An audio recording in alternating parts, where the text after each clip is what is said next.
What's up, everybody? Cooking stream number 5. Woo! Cheers. How's everybody doing?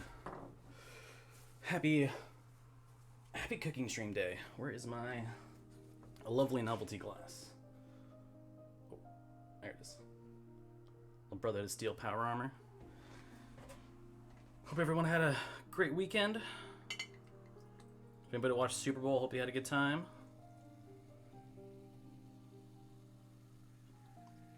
I was watching a lot of the the Nickelodeon coverage. That was pretty funny. I'm sure a lot of people saw that, but that made me laugh. Alright, so we are getting started with a little palate cleanser.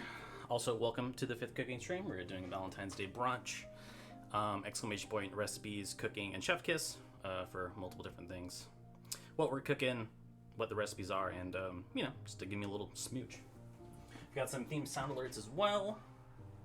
But without further ado, let's get into it. It's been a little bit too long since my last cooking stream, for sure. I think it was it was October 2022, because I dressed up as a pirate. Yeah, and cooked seafood. That was fun. So, the first course, it's going to be a little palate cleanser. It's going to be an orange and pear kind of parfait. I hadn't really planned on it. I don't think I put it in the menu, but I just had some extra things around, and I was like, it'd be nice to start with a little palate cleanser. So, without further ado, let's supreme some oranges. But after that, so we're going sweet, savory, sweet, savory, sweet. So, the palate cleanser, we're going to do hash browns with caviar, and then pancakes with strawberry compote and some whipped butter, and this beautiful pear syrup that I made.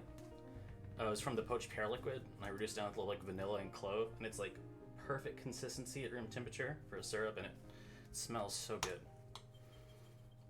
I hadn't planned on using this, but I started cooking the pear liquid down, and then I stepped away, and it started smelling really good. So I'll just cook it for a syrup instead of using maple syrup, pear syrup with a little bit of vanilla. It's so good. I've been sniffing it all day. All right, orange time.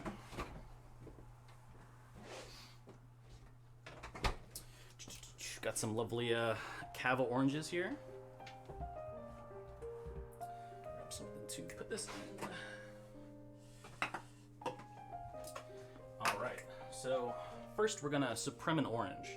And so supreme is pretty much just breaking the citrus down into its segments. So we're gonna do 2 different ways, because there's a lot of different ways to do it, but these are the 2 that I've learned. So you can learn some of that. I'm really happy with the way this camera turned out. It's got some pretty good light. I was surprised by. It just looks sick. I thought this kitchen wasn't gonna work for cooking streams, at all. But it, don't know until you try. And I tried, and it's awesome.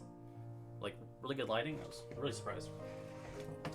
Yeah. So the first way we're gonna do supreme is probably, I'd say, the easier, the less advanced way. So we're just gonna top and tail, which just means taking off the front, the bottom. Off the side, and then we're pretty much gonna shave down the side of it. So we're looking for the segments inside. There we go. It's kind of broken down. So we're gonna be taking those segments out, supriming. So since there's a lot of kind of brine you see here on the outside, as opposed to this, we're going to start from this side, and then kind of just once over shave down, so we can see the segments a little bit better, and we don't have too much waste. Get more of the beautiful fresh supreme. Alright, now you can kind of see how it curves and approximately how far you'll need to cut and stuff, so we're going to flip it over. Actually, we'll probably start from this side. Yeah. So we're just going to kind of sawing motions on the side, slowly taking off all the rind here. Quite a bit of rind on this, so got to kind of curve your knife around the citrus. Kind of sawing motions up to down. Then you can always kind of trim it up later. But just kind of keep going. Here we go. You want to try to keep the shape of the orange too, not to cut off too much. But you also don't want any of the rind or the pith because, as everyone knows, it's no bueno.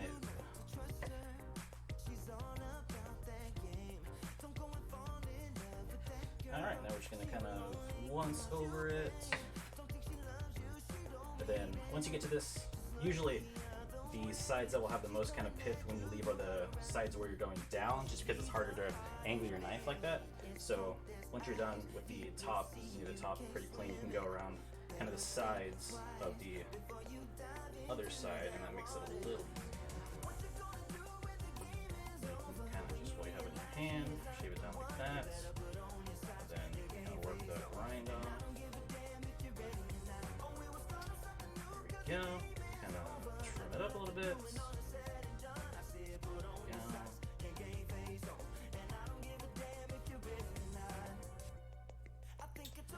And look at that, decent orange. Could always do better with Supremes. Takes a lot of time to do it, you know. And then the other way. So this way is faster. I found that I get less yield on it, but in the interest of education, I figure I show is you pretty much work it the opposite direction. You kind of spiral it down. Again, like I said, the first one was the easier method. This one's a little bit, not more advanced, but more prone to injury if you don't have a sharp knife.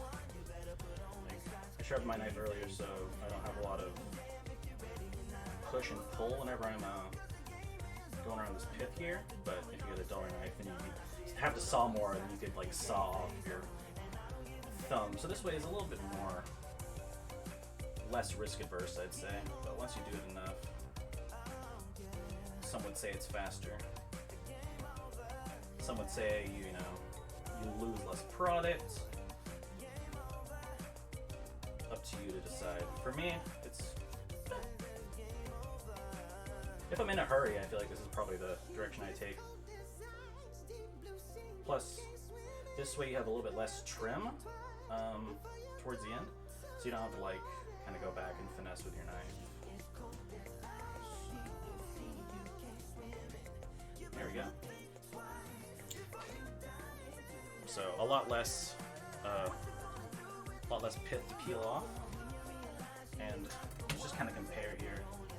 Well, these are two different sizes of oranges. One was a little bit smaller, but I felt like the one in my hand kept the shape of the orange a little bit better. I feel like it's an age-old debate of which is better, but either way works.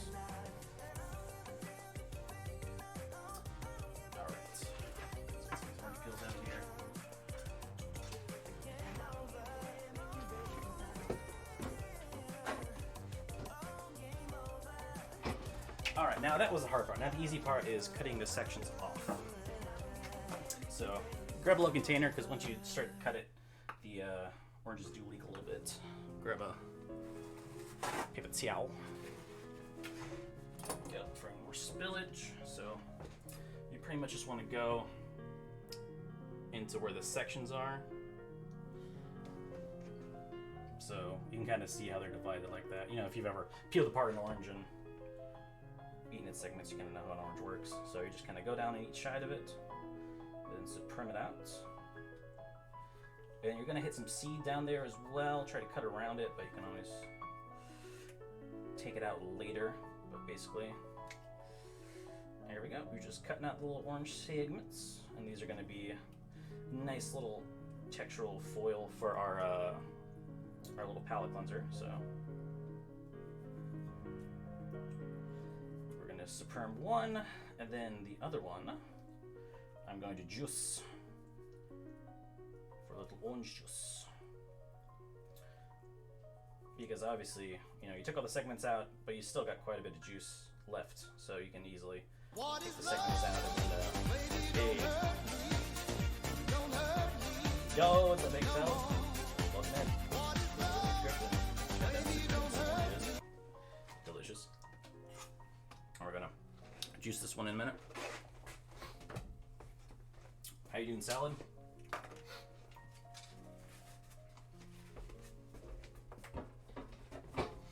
Quick wash of the hands.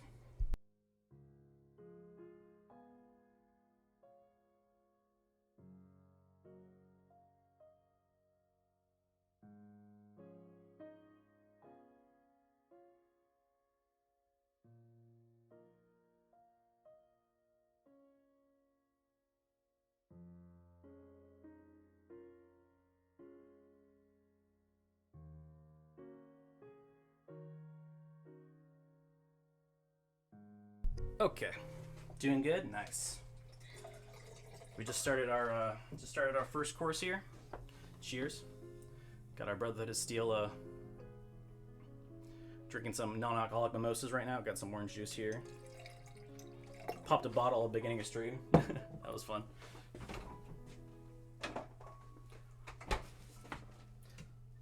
Some lovely sparkling pear cider.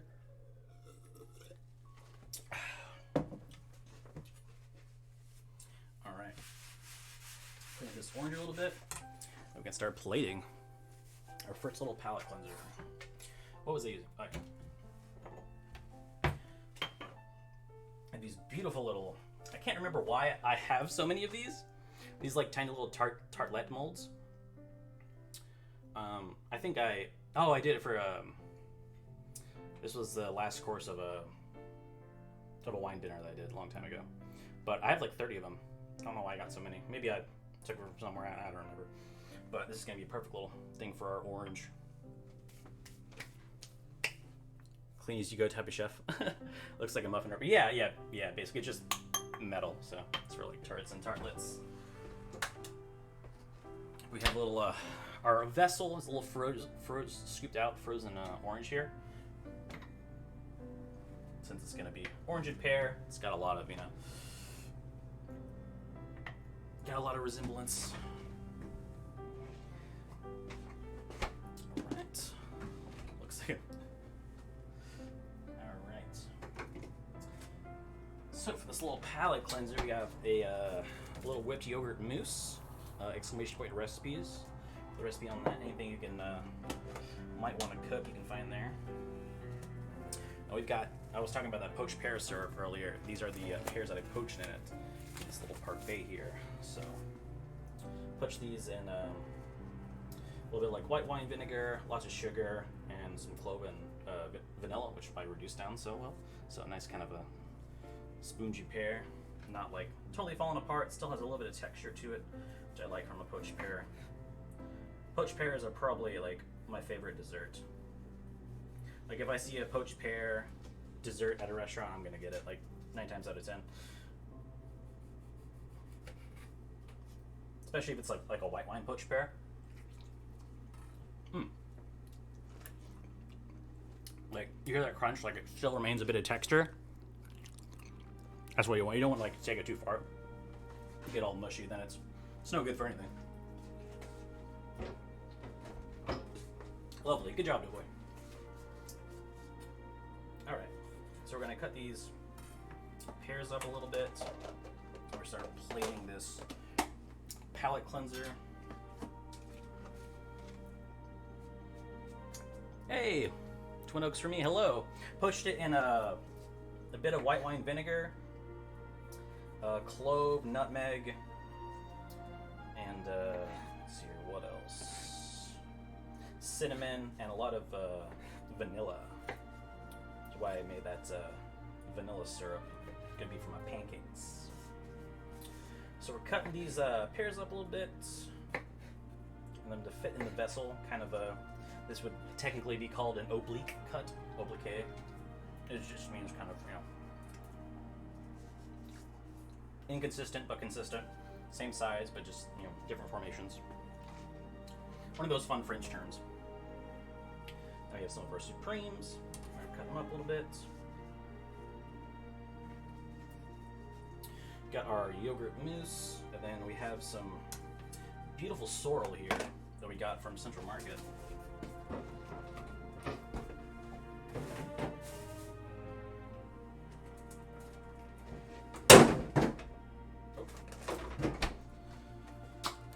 Sorrel is such a... So this is a kind of a French sorrel leaf. Sorrel is such a place in my heart. It was one thing that I loved foraging whenever I was into that. But you can find them out. They look very similar to clovers and whatnot, but they're full of oxalic acid.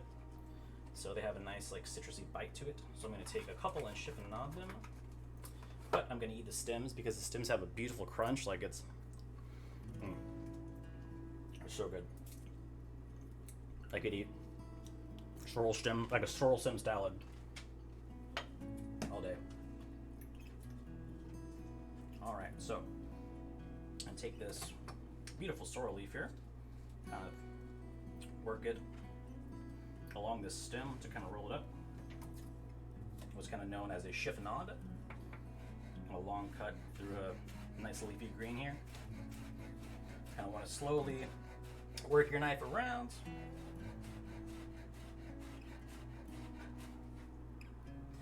As they say in culinary school, you want a chiffonade, not a chiffonade. And Irish chef who would say that all the time. Like, it was his joke, and he just, like, every time a chiffonade came up, he'd always say it. Never failed to get a laugh, though. So, say what you will. He knew his audience, that's for sure.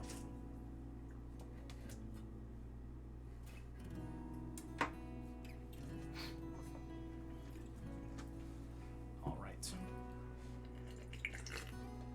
We got the sorrel cut. We got all of our accoutrement. We're gonna start plating up this beautiful little orange tartlet.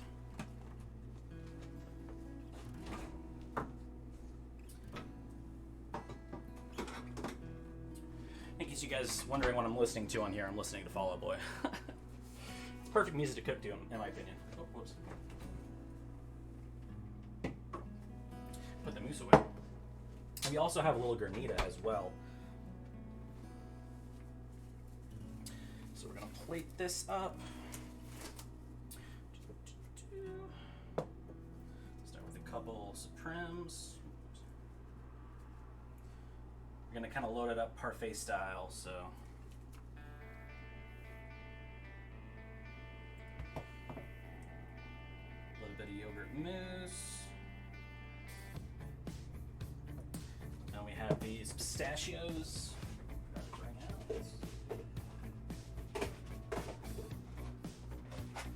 Toasted and chopped pistachios, kind of in place of what would be maybe like an oatmeal you would see in like a more traditional granola, but nice little textural bits here.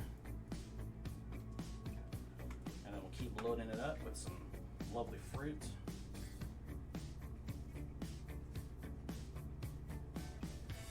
A couple more Supremes.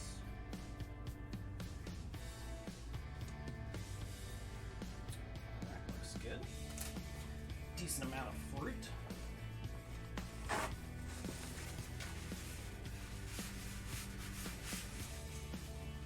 All right.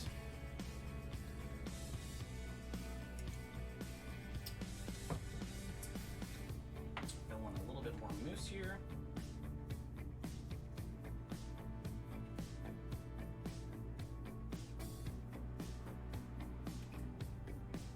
A couple more squeezers. Pistache.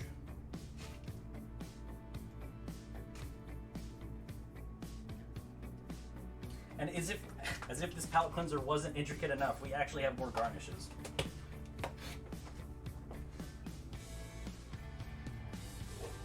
This dish wasn't on the menu to start, but I had like extra ingredients, so I was like, let's make something fun and like light to start.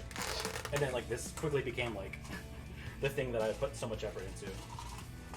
So we have these candied orange zests, just because I love palate cleansers. I love things like that are fresh and light, especially for desserts, even though this technically isn't a dessert, but this would work as a dessert as well. So these are orange rinds that you painstakingly peel, chop, blanch 3 times into, like I did so much prep on my list just to make this, but it's just funny. But yeah, long process. So you pretty much just like candy them in water, and then you have to wash them off because they get a little bitter if you don't like clean all the pith off, and then you have to dry them out, coat them in sugar, and then dehydrate them in an oven basically. So you have these nice little like kind of strands here, and the beautiful texture there. If you don't do it right, they get chewy, and then like it's just no good. They're like, it's not like a super hard garnish to do, but it does take time. And if you don't do it right, it's like it's so annoying because you just like spend so much time on it, and then you mess it up. But I was able to make it work, even though I haven't done this in a while.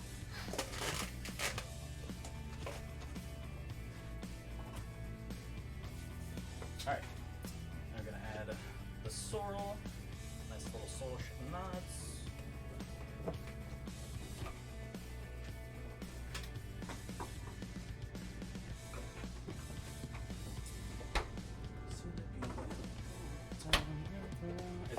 here, our last little garnish, we have a granita, which is orange juice, a little bit of lemon, and simple syrup. So pretty much it's just like shaved ice basically. You let it set and then you kind of fork it over to get a kind of a granita-like texture. That's the way to describe it really, but just like kind of shaved ice. OBS and Halo are ready. Nice. That's sick. So yeah, just kind of like nice little shaved ice, which would be nice and refreshing on top of this tart. I keep calling it tart, it's just in a tart mode. It's in a tart mold. Yeah. So this will melt pretty quickly, since it's just, you know, shaved ice. So it'll be a nice little bit on top. Like a little vitamin C shot.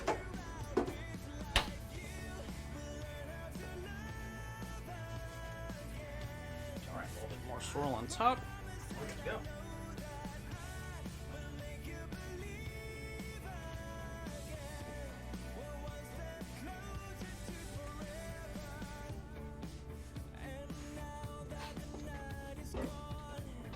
Alright, snap a little pick of this.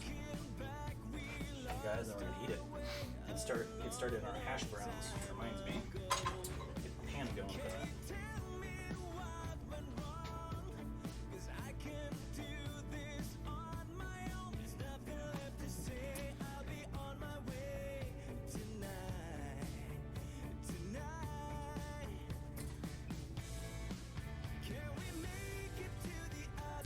All right. Cute little orange centerpiece here. It's decent light there.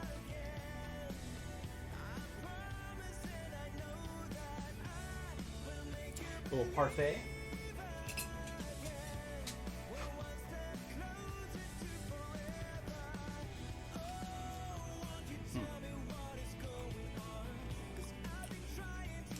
I loaded this thing really hot. Delicious.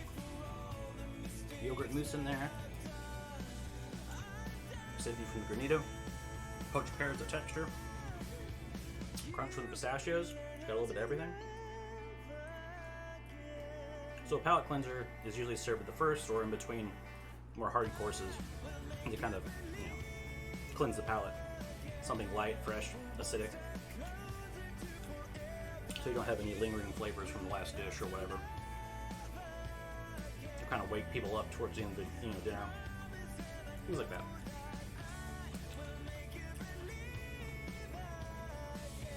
Which is a cool thing about a parfait, because I've made a parfait dessert, I made a parfait appetizer, I've like multiple different variations. You can do a lot with, you know. Yogurt, grains, and fruit, like, you know, a million different combinations you can do. The pears and the orange. Beautiful textural foil.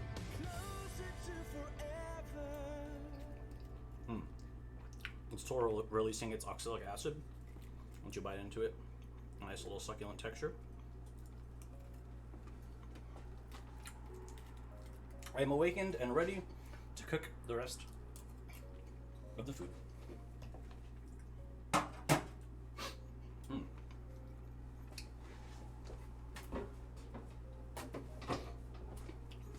Alright, hash browns are next.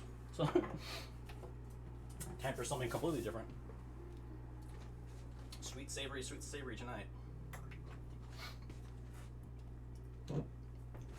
Alright, gonna do little dishes real quick.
Okay.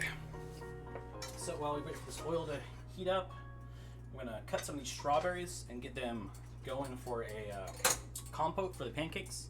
It's going up after the hash browns. So I'm gonna put it on about low heat here. I'm warming up the pan for the hash browns. It's gonna be about 400 degrees because potatoes are gonna want it nice and fry. And a little bit of oil, not too much, not enough to cover the pan, but just enough to simmer in. And then for the compote, we're going to cut up some of these strawberries, cook them down in a smidge of sugar, and a little bit of pear syrup, because of course, why not? It's so good. And a compote is just kind of like a more fresh like kind of jam. So you don't puree the berries at all. It's just kind of like a quick. I'm gonna serve it warm too, so it's kind of just a quick sugar bath to really get the strawberries just soak up some sugar.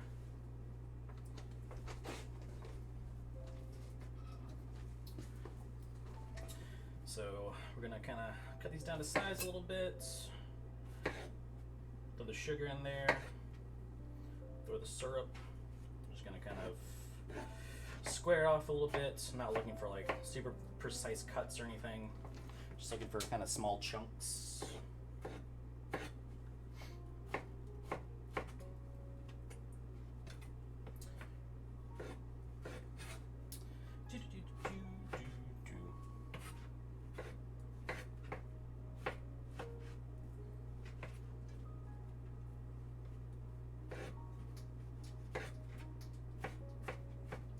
Yeah, the music that's playing for you guys is so Epidemic is like a software that I pay for copyright-free music that I can use on my YouTube.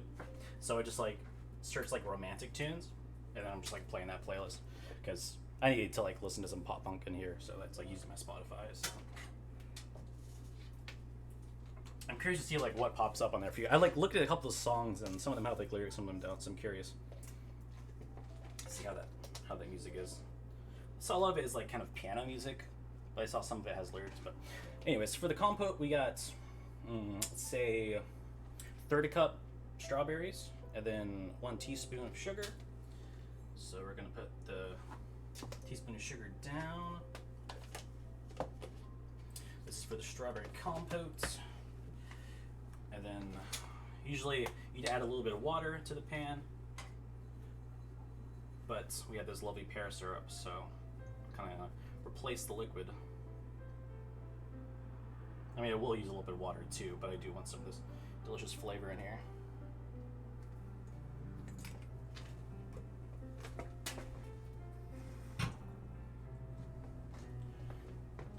All right, then just a little bit of water, enough to dissolve everything. Turn it up.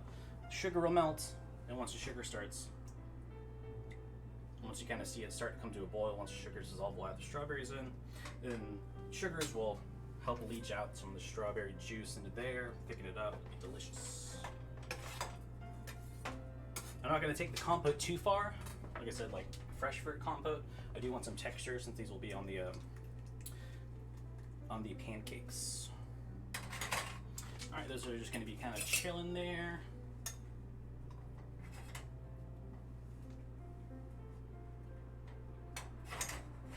Cook those down. Hold me tight, oh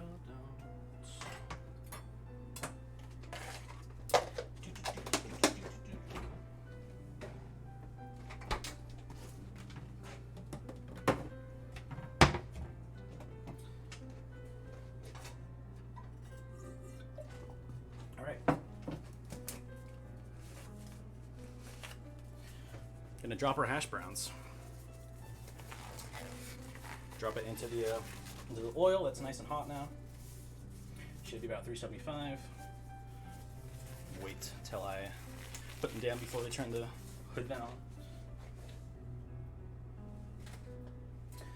All right, so exclamation point recipes for the process on this, but basically just potatoes cooked down, half potatoes cooked, half potatoes raw, mixed together. Throw it in the pan here.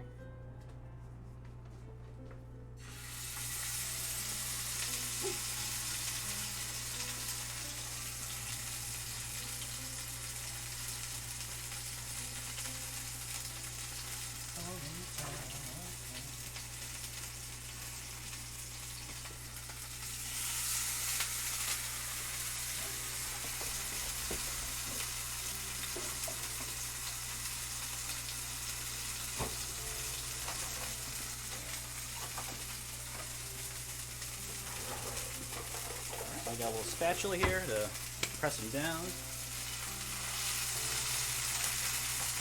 Turn it down a little bit.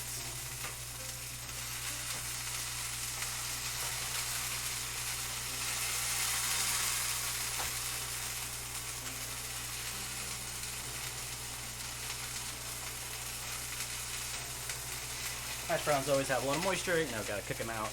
Raw potato, cooked potato, so just gotta press them down. And they'll kind of like naturally, like right now, if I try to pull one off, it would probably pull apart. So with potatoes, you just want to get a nice sear down in order for the release once they brown and everything. So should have dried off those hash browns a little bit better, but water cooks down eventually. You know, what's that saying? Never cook bacon with shirtless or something like that. Like kind of the same thing. Same rule would apply, I assume.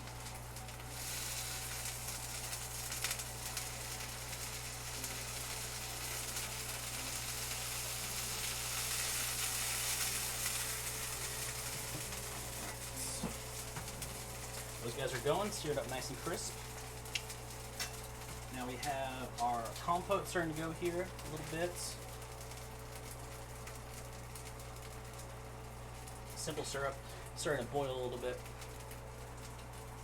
So this is going to be a hash browns and caviar service, and caviar service usually has some sort of like egg with it, herbs, creme, some sort of cream, lots of herbs, creme fraiche. That's kind of a traditional service. So I'm doing something kind of different, and I think like bellinis or some sort of like tiny pancakes, sometimes roasty, depending on who you ask in Russia when it comes to like traditional caviar service. But we have some eggs, and this is oufs mimosa, which is like French. It's basically like deviled egg mix, but we're doing something kind of different. So we have the eggs kind of separated here, hard boiled, the yellows and the whites. We're gonna kind of chop the whites up, and then we're gonna press the yellows through a chinois, and it creates this really nice, really fluffy kind of a appearance. Keep pressing these browns down.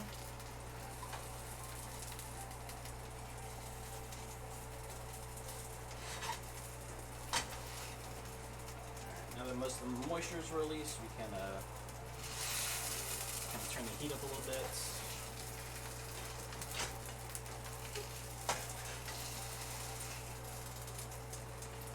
All right, chinois.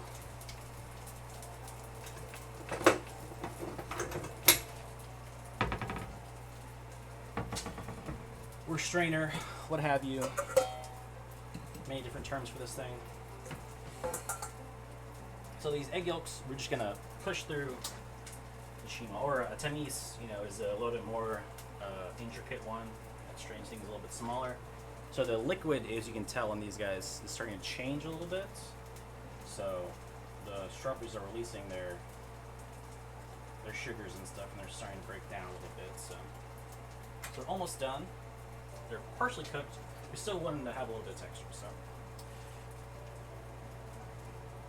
So as you can see, you can just push the eggs right through a strainer here, and it makes a nice kind of like powder here.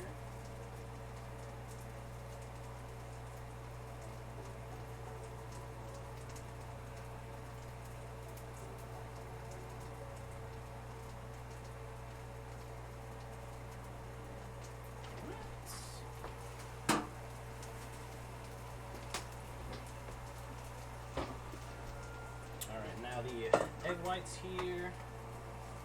We're going to take that one and just kind of chop it up nicely. I'm not looking for anything super crazy, but it's a nice texture to have. And it looks like these potatoes. Compote is about what we want it. Potatoes are about to flip. There we go.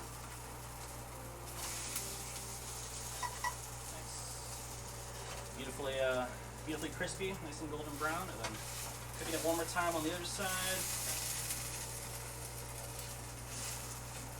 Strawberries are just going to be kind of cool in here, sitting in their own juices, getting more and more delicious as the time goes by. Alright, we're going to chop up the rest of these egg whites. We have our eggs mimosa.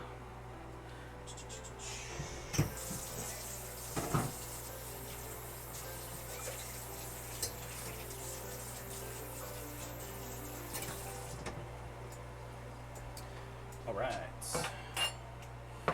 Little Streamlabs crash. It happens. Welcome back.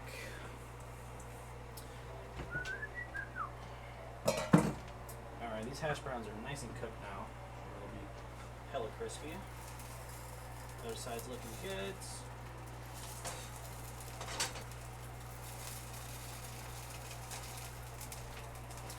Lovely. Alright, let's pick some herbs.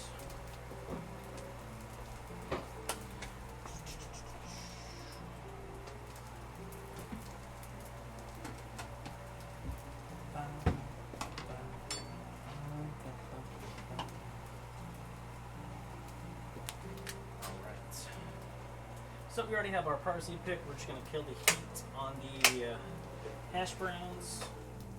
I'm going to give them a little seasoning. My hot hand.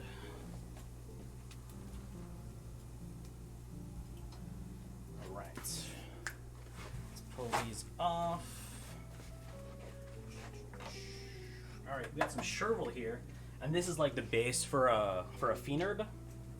It's like a French herb mixture. It's traditionally it's like chervil, tarragon, parsley, and like chipotle, which is also used for caviar service a lot. So we have some nice chervil here. Chervil doesn't taste like much. It kind of just tastes like parsley. It's more of a, I'd say it's more of a garnish for garnish sake, and in like keeping with like a fiend herb tradition. But it's got its appliances for sure.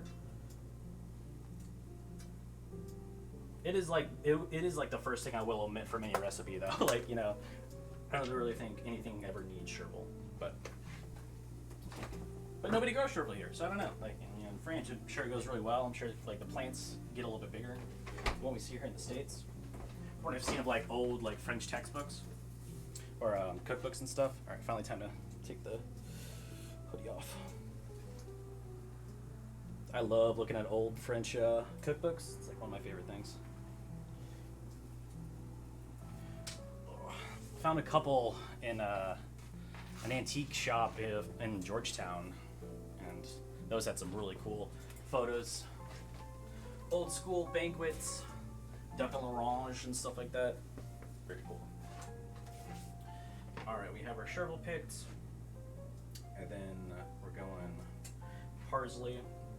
Since we do have some scallions,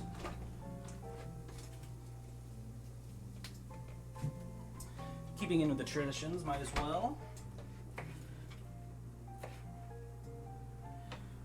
Cut some quick little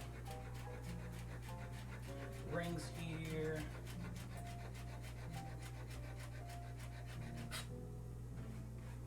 All right, we have our herbs. Have a little creme fraiche in here. Exclamation point recipes for that. Let's a little creme fraiche in the middle of the plate to kind of stop it from moving around and stuff. All right, we're gonna plop these crispy taters down here, drain them a little bit. Clean that.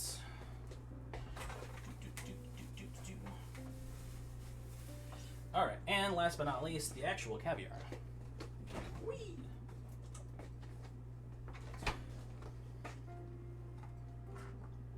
Alright, so we have some Romanov sturgeon caviar. This is kind of like you could find this in most central markets and stuff. It's caviar for sure, but it's definitely not like Osseter caviar or some of the, as I call them, like designer caviars that go for, you know, thousands of dollars and stuff. This is just like a good everyday caviar for, you know, for whatever you need. Like, no one's gonna eat this in a dish and be like, this is cheap caviar. Like, there's, you know, it's just like, no, there's no way to tell. And since this isn't like, I'm not like serving caviar as the main dish, it's a component. Like, I kind of feel good using like lower quality caviar, but you know, caviar, it's gonna taste salty and fishy and maybe delicious, you know, no matter what you do. Hey, what's up, Rye? Welcome in. We're just plating up our hash browns right now. Hash browns with caviar. We have our crispy potato hash brown there. Do a little some creme fraiche on here.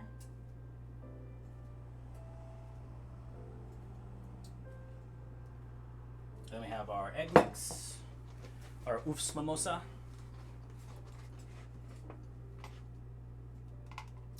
So you kind of mixed around like the egg whites, so you have this kind of nice like kind of powdery texture. It's nice. And you see this a lot, or some sort of egg yolk or something with caviar and stuff, because, you know, eggs on eggs, it just makes sense.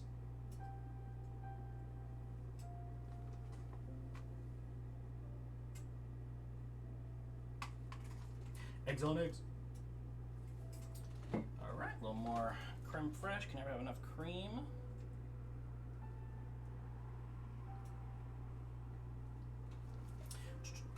Now we're going to put a little chervil. Grab this caviar.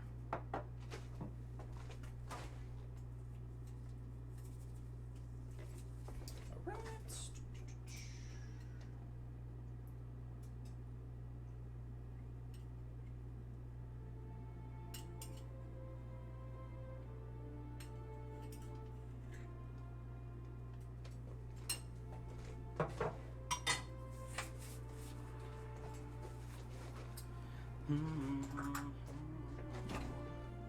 Put that caviar away quickly because it does go bad pretty quickly.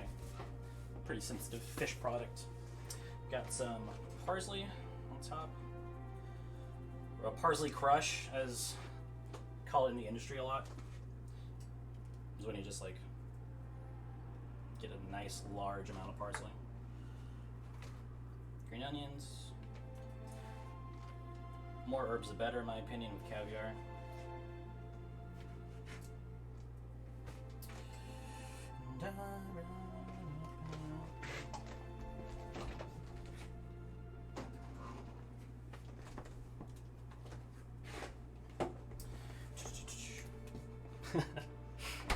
Cheers, everybody. Hope everyone has a fun Valentine's Day. 'Tis the season of love, after all. Quick little pick. Pretty nice setup. Thanks. Yeah, I was reluctant to do a cooking stream in my kitchen because I didn't really know how it would work, but once I got it set up, I was like, oh, this is actually kind of sick. It came out a lot better than I thought it would be. Better than I thought it would. For sure.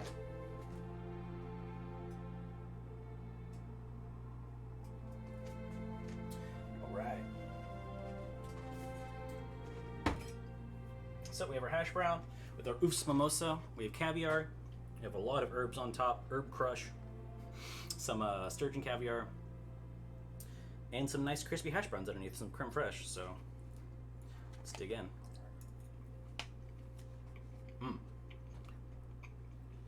Oh yeah. This is good.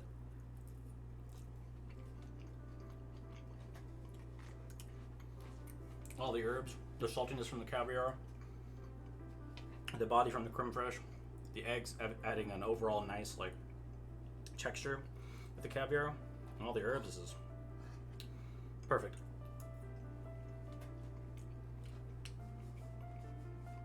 And I've got a hash brown for later, so everything's coming up Doughboi tonight. I got some nice Wagyu that I'm gonna have extra for eggs tomorrow. Half the reason I do this cooking stream is just like me to eat stuff that I haven't eaten in a while. Alright.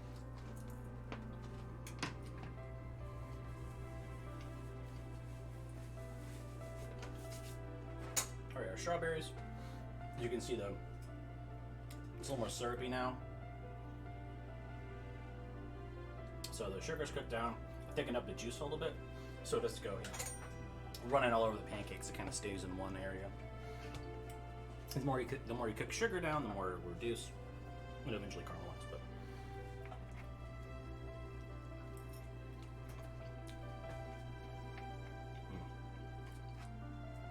this reminds me of I worked at a restaurant called Clark's, and they did caviar service. I remember the first time I had like really expensive caviar with a roast stew. Mind blowing, like I was hooked. Because I was still pretty new, so I was like, fish eggs? I was like, I don't know. You know, never had them before. I'm like, I'm told they're good. I thought I'd be kind of weirded out by them, but I think that's most people's like immediate reaction, but it's so good.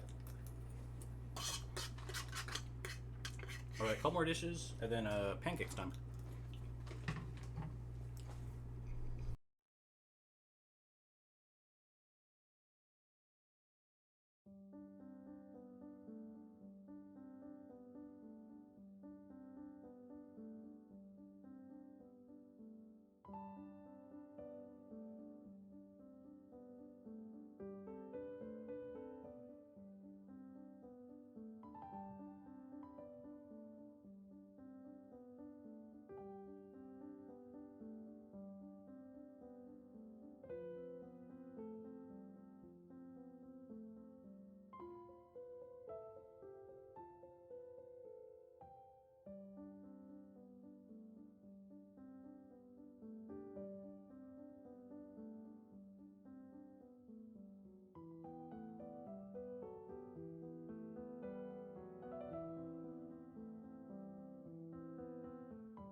The music's perfect. That's good because I'm using an Epidemic, so I don't really know what songs are playing. I just know it's on a romantic mood playlist.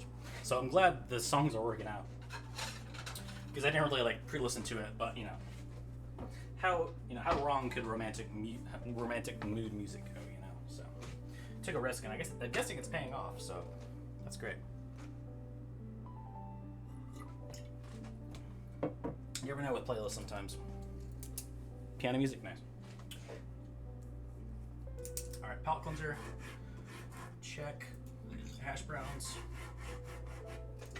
check. Pancake time. All right, we got a strawberry compote. We're gonna grab our whipped butter.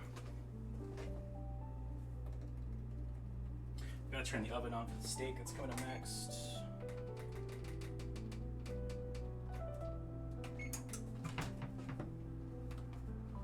Some whipped butter for the pancakes. Colors of the streets. Alright, check.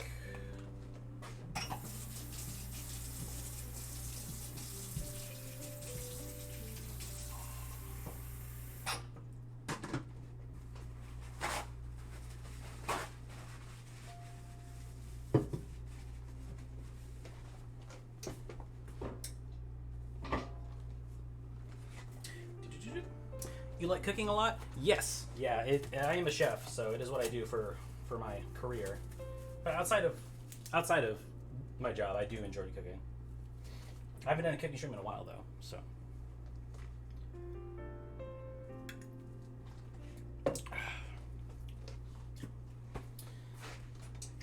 All right.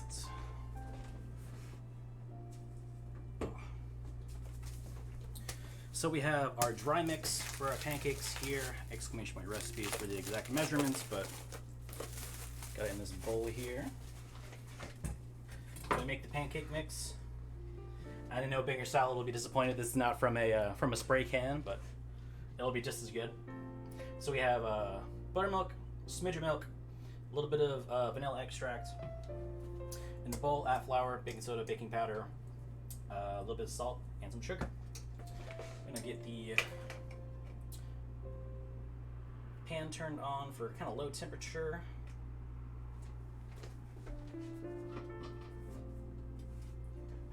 Batter blaster, hell yeah, dude. Oh yeah, rocking one of my newer shirts, chilling. I got this at a gas station in New Mexico on my way home from Colorado.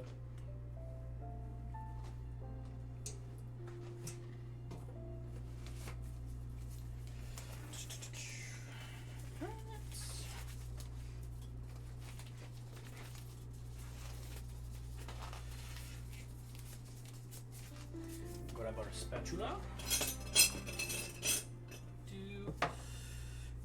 Alright. Pan's heating up. Strawberries are done. We have our pear syrup. We have our whipped butter. We're good to go. So, Now we're going to mix together the pancake batter. So for pancake batter, well, most buttermilk pancake batters, some are different. But for this one, and the ones that I always make is, you don't want to over mix it. So if the, you don't want to, because over mixing keeps you're pretty much losing height whenever you keep mixing, or if you whisk. You don't want an exactly cohesive dough. You want to have air pockets and stuff, not flour pockets, because then it'll be raw dough. But you don't want to over mix it. So you mix it in with a spatula. It's kind of like pasta. You don't want to over mix it, or it'll be flat and tough. So less mixing the batter, just kind of barely incorporate it. So we're gonna pour everything in the well here in the middle. Then we're gonna kind of fold in the walls here. And you see this for semi-Fredos or any sort of where you're mixing cream and meringue together. So, because you're not mixing any of the air. Once you get kind of the side scraped, then you can kind of start going, scraping the sides, get the flour off there.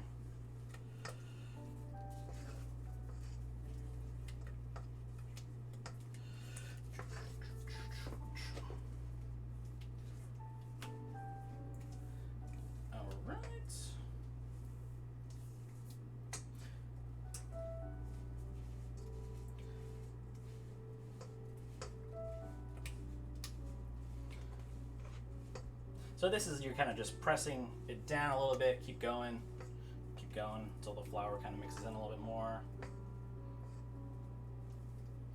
These little clumps here are the butter. That's kind of because it was room temperature, but once it goes into the batter, it's kind of cold. But it does look like it needs a little bit more flour, so we're going to do another 1/4 cup.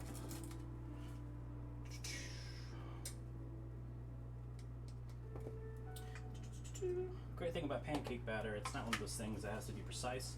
You gotta add flour as you need. It's not gonna hurt you at all. It's not per se like a brioche or a bread batter where once you get in, you're locked in. Mistakes and all. But all right, we can turn our pan up a little bit, and there we go. We have a nice batter here. Sweet. All right, nice and mixed. Still pretty loose. Let's get our first pancake down. A little oil.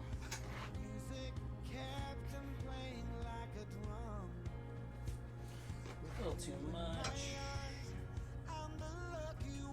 Pour that in my little drain pan.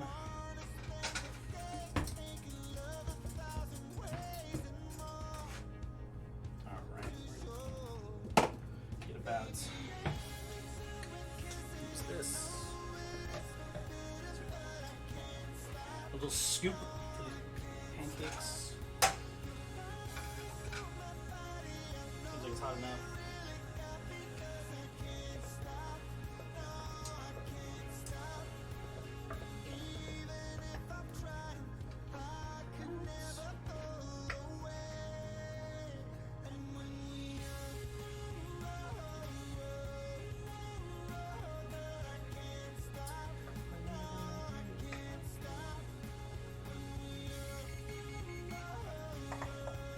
Alright, so that was about a 1/3 cup of batter. So I got it on low to medium heat, like I said earlier. I'm going to turn it up now and have the pancakes down.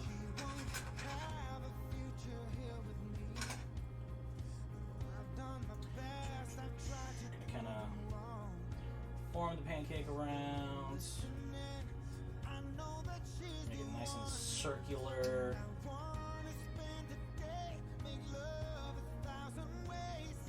Some extra points for a more round pancake. Get it all tamped down.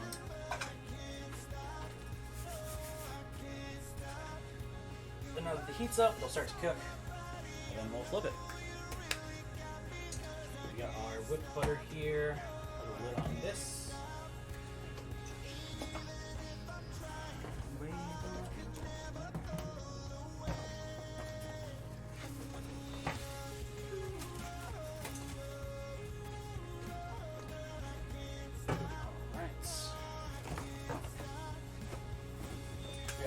bubbles on the pancake. We're cooking. Edges are starting to mix a little bit. Yeah, you can smell the vanilla on it.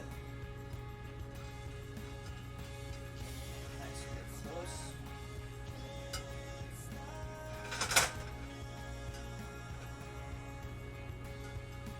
Yeah, it's come along nicely. Let that cook a little bit before we flip it.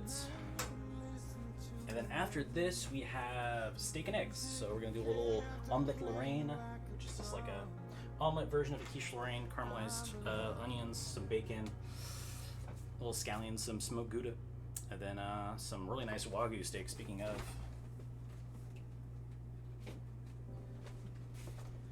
This beautiful New Zealand Wagyu from Central Market.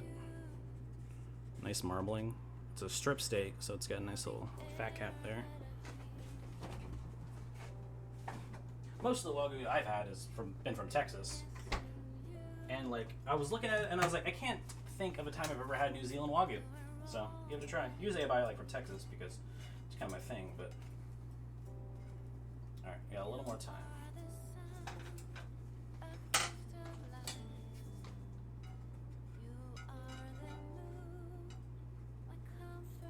Oh yeah.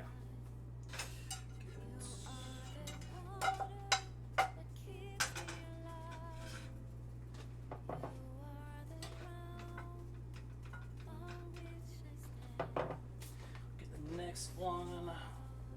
Now I like pancakes more like flat and thin, like crepes. I know a lot of people like kind of like more airy pancakes, but I've had so many good crepes that I just kind of prefer a more crepe dough, which has slightly more butter than most pancakes and more milk than buttermilk. So, got one almost done. We're gonna do another.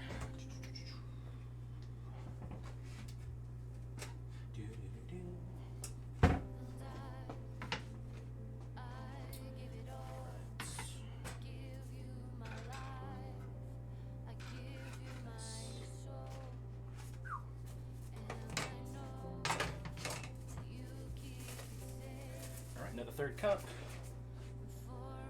Batter. A little more oil. The squeeze bottle is a little bit faster than I'd like. Can't squeeze it this way.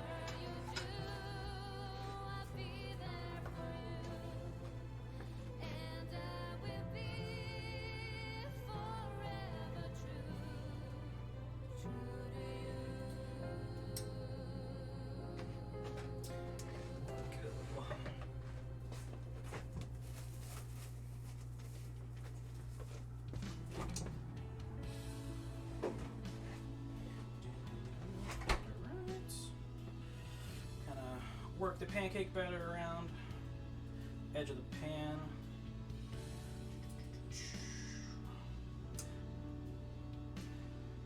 Doing that also creates kind of my favorite part of the pancake, this like little riffle edge that's a little bit crispier than the inside. I like that nice little texture. That's just like a personal thing, but that's why I move it around like that. So you have like things like along the side. That's what like crepes are kind of known for. You move the pan around a lot so it's nice and thin. So kind of like it's like crepeness to my pancakes. That's just me personally. Strawberries are still here, looking good. We can garnish with some whipped butter, pear syrup. And then after this sweet, we're back to savory, and it's steak and eggs. Oh, I'm gonna pull that Wagyu out now. Forgot to leave it out. So resting your steaks at room temperature, or like let them get to room temperature, it's like optional. You can do it. Like it helps the cooking. Like it helps you cook faster, obviously, because it's not as cold. It helps the sear a little bit more. It doesn't have much like moisture. Loses a little bit of moisture from the wherever you have it. You know, when it's out in the air. So.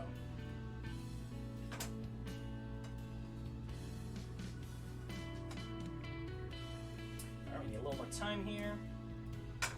We got the nice crisp edges like I was talking about, already starting to pull up, well, but it's still raw in the middle. That's what I like.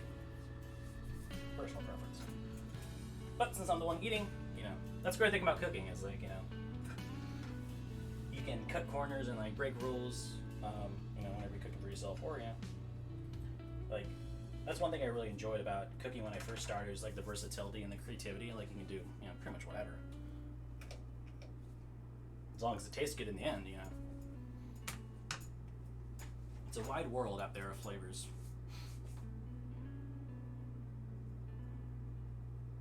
Opens on for the steak.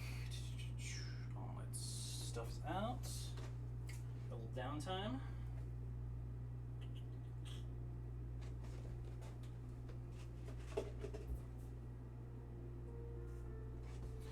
Alright, ready for the flip.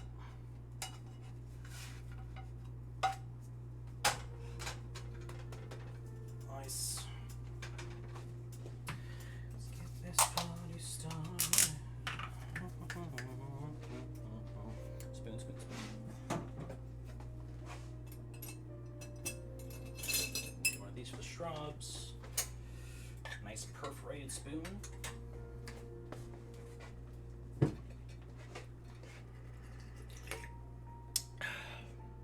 Alright, gonna do a couple more dishes and then plate up these pancakes. Get ready for the steak.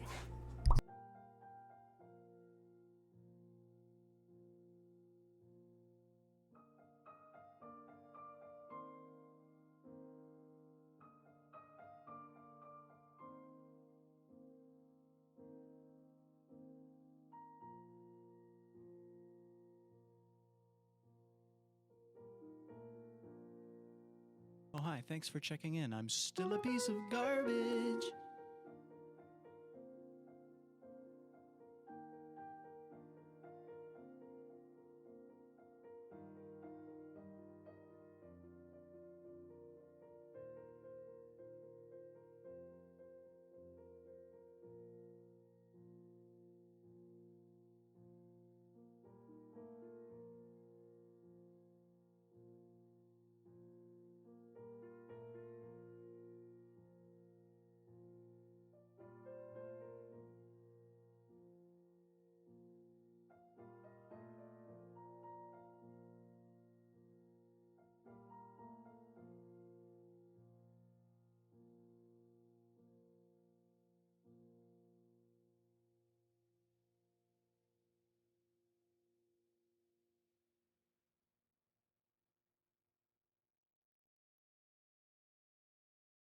So what I did there basically is I put like the hotter pancake on the bottom, just because I'm gonna put butter on it. So you don't want like a super hot pancake on top, especially if you know want it to look nice. So you want like a slightly like the one you cooked first on top, so the butter doesn't like, you know, move around and stuff. So little trick for plating pancakes. All right, we got our pear syrup. Have our butter.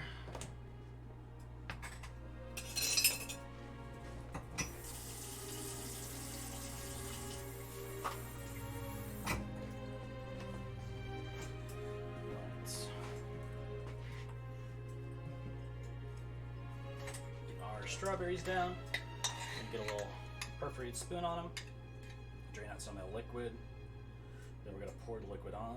But for now, building a nice little archipelago, little structure to put our butter down on.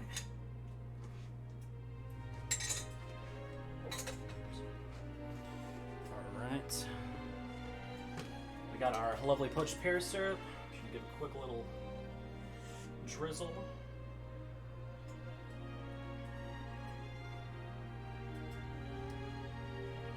Drizzle a little more once we get some butter on there and some salt.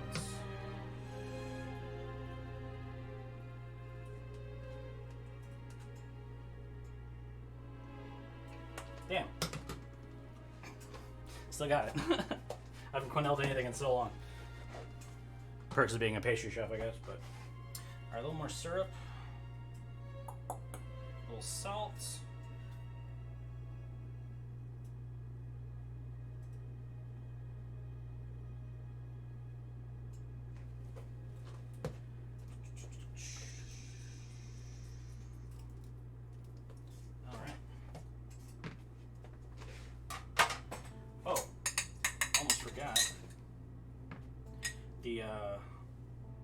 cooking liquid from strawberries. See, it's how it's like nice syrupy, and it's not too liquid. Nailed it.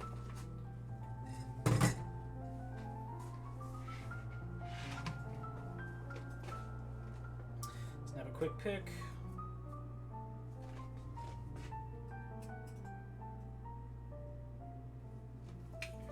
All right.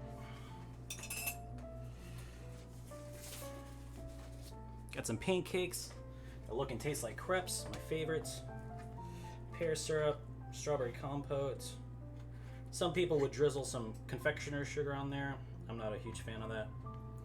I don't like adding confectioner sugars to things. It looks cool, but it's just like more added sugar. See, I'm immediately going for the sides. I love the little crispy sides of the crepe pancake. Yeah, the pear with that strawberry is delicious. Nice and fluffy pancake. Spongy. Some of that butter down here.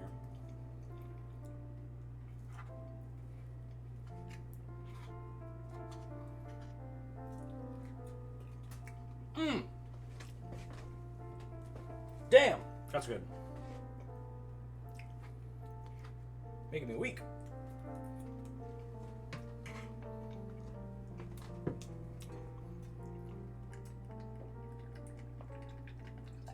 Oh, needed that water. There's a lot of sugar on here. In a good way though. That butter cuts through it in such a lovely way with that salt.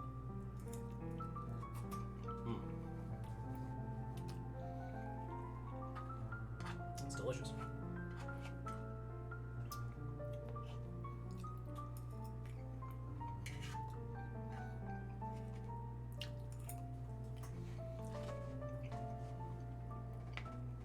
I did not eat anything like all day, just so I could like actually finish my plates on the cookie stream.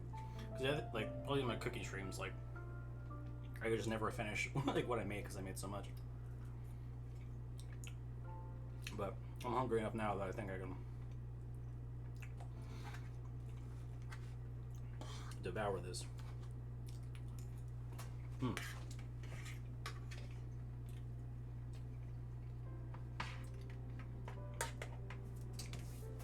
Yep.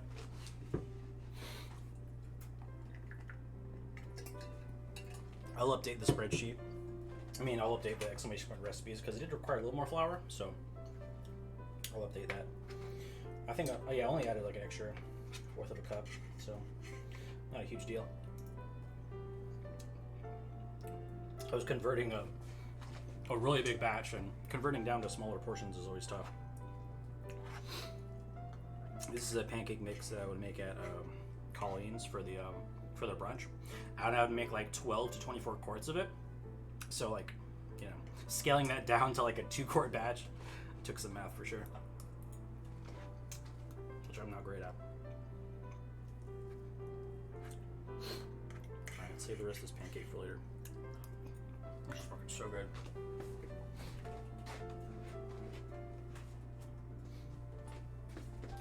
Back to you.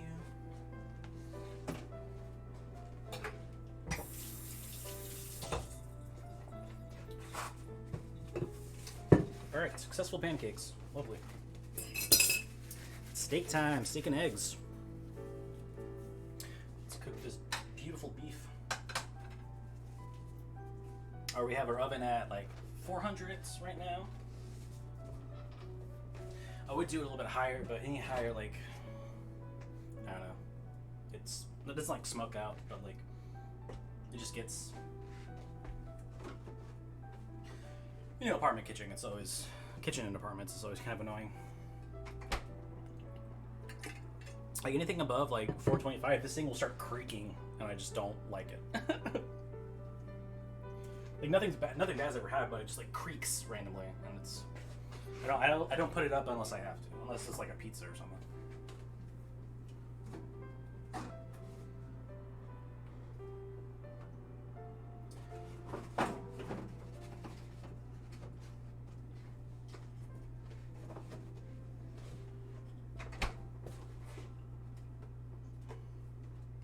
Grabbing our steak and eggs ingredients. We got some caramelized onions from earlier, some chopped up bacon, some bacon bits basically.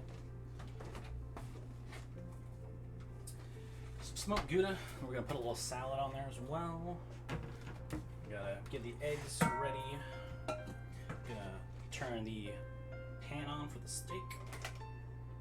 We're gonna sear it up and then put it in the oven. So we'll kind of finish off in the oven after we get a nice pan sear on it. But we'll do a couple dishes and then we'll get on to the steak.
I love my new mic that I got.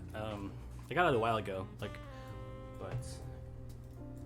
it's like hanging out right here. I got my heart over it, but it's cool. You can turn your mic off like that. It's pretty cool. Most have a switch, but just being able to tap it's kind of cool too. Definitely recommend. It's a good product. It's a Fifone microphone.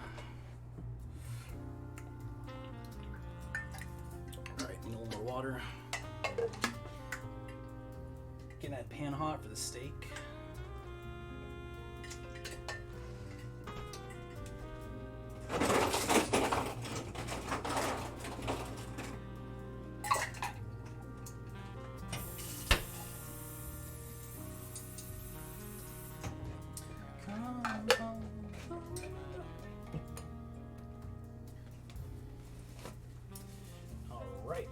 Start with a nice sear. Got the pan on. I would smoke this out if I could, because I love searing Wagyu in super high heat, but I don't want to smoke out the apartment. So I'm gonna sear it on kind of medium to high heat.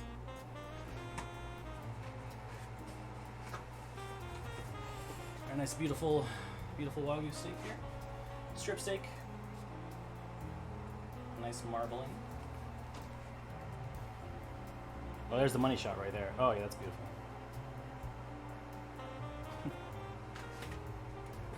Alright, so we got salt. We're going to have seasonal sides here.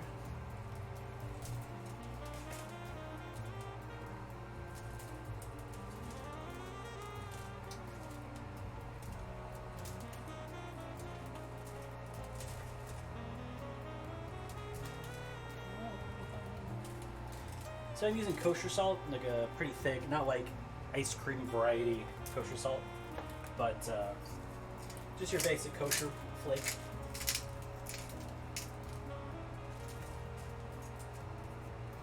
So I'm putting the pepper on sides I'm not going to sear, because whenever you sear pepper really hard, I mean, I'm not going to be cooking at this high temperature, but generally And if you cook Wagyu, it's like super quick, super high, super hard heat, so you get a nice mired crust. The inside is as raw as possible. So you wouldn't find pepper on them too much because pepper, once it goes to a super hot pan, it'll burn a little bit. But I'm not gonna be cooking that heavy, and I love peppery steak. Still a piece of garbage.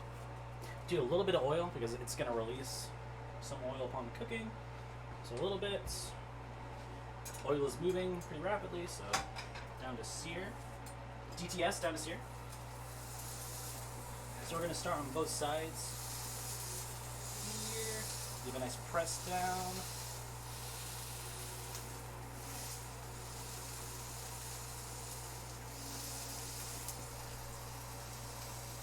Pokiko01, thank you for the follow. Breadword, thank you for the follow. Welcome to the domain.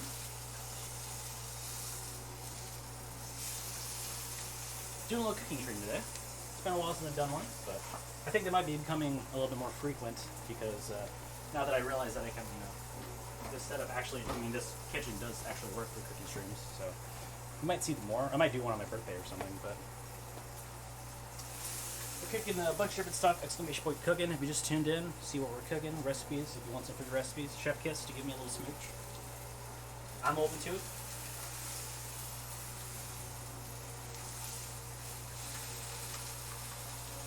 So we're just like pressing it down, searing it.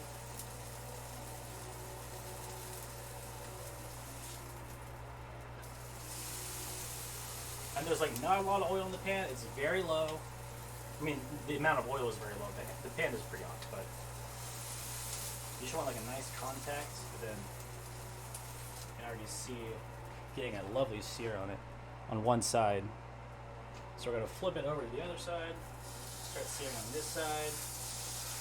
So we're going to sear it one more time, and then we're going to put the hot pan on the fat cap. Then we're going to throw that in the oven. So the hot pan will be cooking the fat cap constantly, be rendering that down a little bit. Think of it smooch banger salad. I appreciate it. Mwah.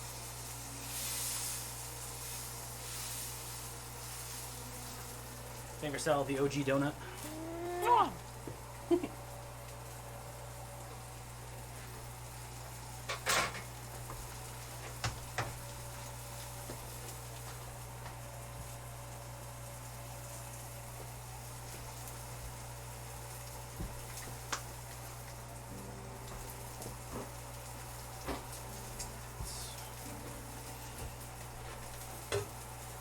Pan in here, we'll put it in the oven. That'll be nice and warm by the time we put the steak in. Let's see the fat cap because I need the steak for my omelet. It's my favorite non-stick, so.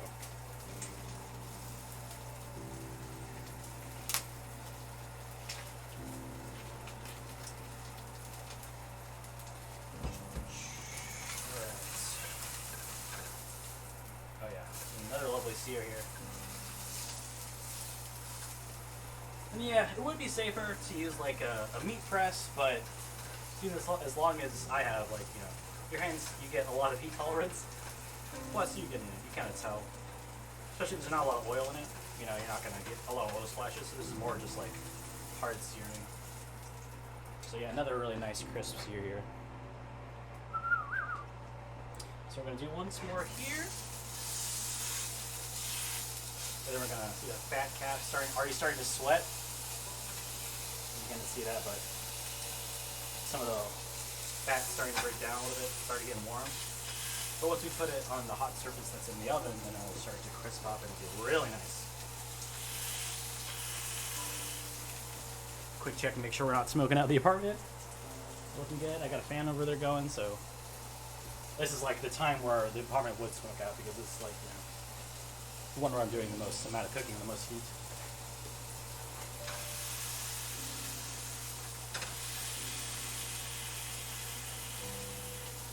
Plus, like in my opinion, like a steak this is like a $40 steak for 8 ounces. So like, however you want to, if you think that's expensive or not. But like Wagyu is raised in a very specific way to like a Japanese code, and it has to be like Wagyu cattle have to be grown in certain climates and stuff. So it's a lot of process going into the meat, like a lot of heritage, a lot of time, a lot of energy. So you kind of want to respect it and give it as much love as you can, in my opinion.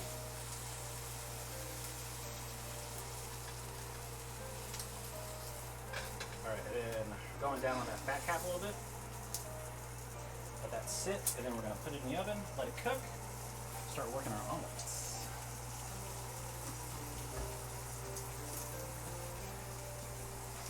I'm going to tune into the tunes here, see what's playing. I'm listening to Fall Out Boy on here. Nice.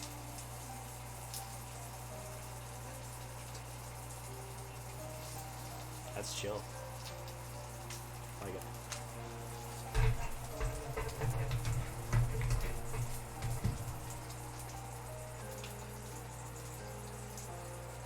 Alright. Wagyu steak into the oven. That fat cap, already look at that. It's already starting to crackle a little bit. Yeah. Alright, now this thing we have to cool down. I'm going to use this for my pancakes. I mean, omelet.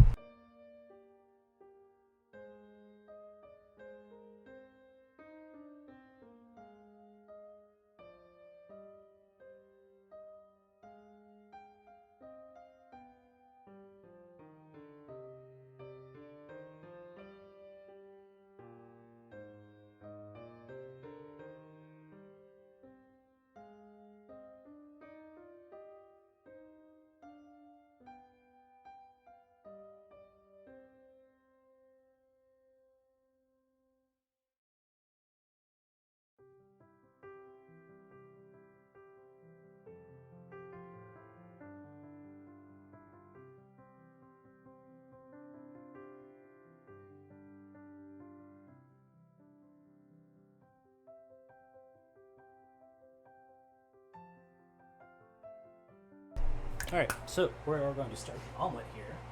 We have our 2 eggs. Grab a little cream.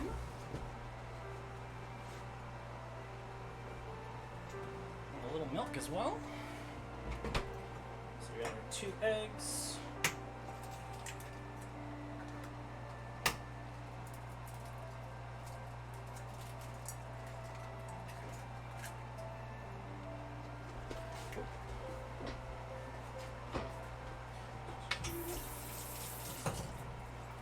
Cracking eggs is one of those things that's like, I want to know how many times I've done it, like, in my lifetime. Like, a lot. Like, I used to crack, I mean, working at brunch spots and, like, when I used to make a lot of, like, ice cream bases and stuff, I would crack over, like, 3 flats of eggs a week for, like, sorbets and French toasts and stuff, so I worked there for, like, a year all over, so a lot. Cracked a lot of eggs. Alright, so we got our 2 eggs there, a little bit of cream. Smidge of cream. A little milk. Approximately half a teaspoon each for 2 eggs. Maybe a little bit more, maybe a little bit less.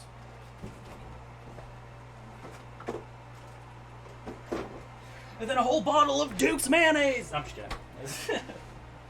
I had to bring it out just because all my other cooking streams, I always use Duke's mayonnaise, but I couldn't find a place to use it today. Throw back to all my other cooking streams. Still looking for a sponsorship.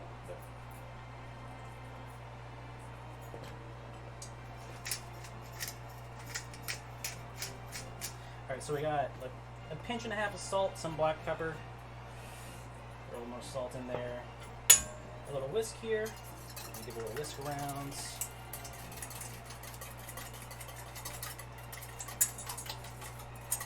So the milk and the cream just makes for like a kind of a creamier omelet, and the more milk and cream it has, well, I mean, up to a point, but like whenever you flip the omelet, it has less chance of it cracking and stuff, just because the there's like a little bit less, you know, there's more.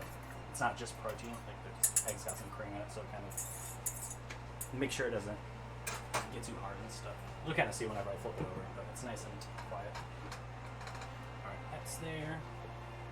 We have some crispy bacon bits, or bacon lardons, whatever you want to call them. We got some caramelized onions.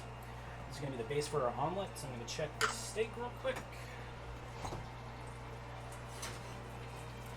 It's looking beautiful, that's for sure. It's probably about rare-ish right now. We're going to take it to like a medium rare. I'm going to put it back on that fat cap and keep rendering that out. You can see it's kind of leaking into pan, so it's rendering out nicely.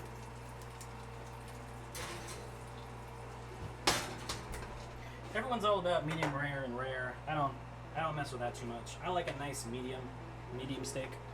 I don't want steak that's raw. It's just a personal thing. Even if it is like super high quality beef, like I don't want to chew on like cold steak, you know? Like that's just me though. I like medium. Anything past that is like, yeah, it's up to you. It's whatever. But generally, like the higher the quality, the less the higher quality beef, like the less cook time you generally see it, just because it's supposed to, you know, taste better, a little more respect for the product and stuff. But you know, like that's, you have to like, you know, take what you like and take what, you know, is like considered like culinarily appropriate, or you know, whatever. Whenever you're in the kind of like the fine dining sphere, like, you know, plod your way through. Like, yeah, there's some. I definitely think molecular gastronomy has a place in the world, like, you know, most things. But I was into it for a while, not into it anymore. You know, I really like just like I learned cooking like the French way from like the Cordon Bleu, and I worked for like a French trained chef when I started as well. So like pretty much everything I've ever viewed through food, I've viewed through the lens of like French cuisine, and obviously, you know, my inherent biases as a Southerner, but.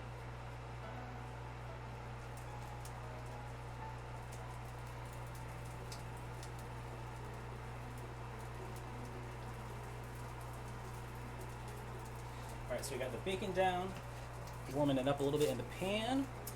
Exclamation point cooking to see what we're making, but right now I'm sauteing an omelet. Got some bacon and caramelized onions down. We're gonna add some Gouda in the mix. Once we get a nice flip on it, we're gonna check that steak. Nice little salad here for my omelets.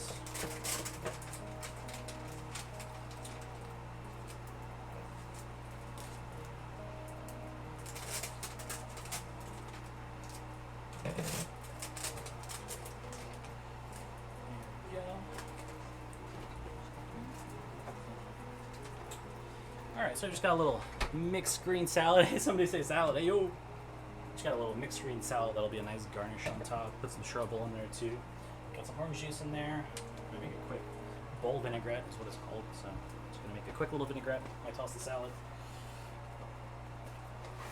Going to take that steak out in a minute. Add the eggs to this omelet. Start playing out the steak and egg, baby.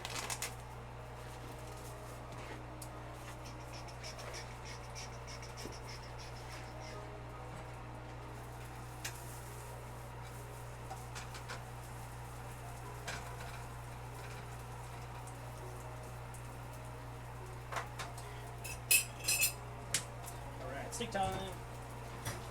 Hello, steak. You can really smell that dry aged fat from the Wagyu rendering. Oh, beautiful. And that cap we were talking about earlier, a little more crisp.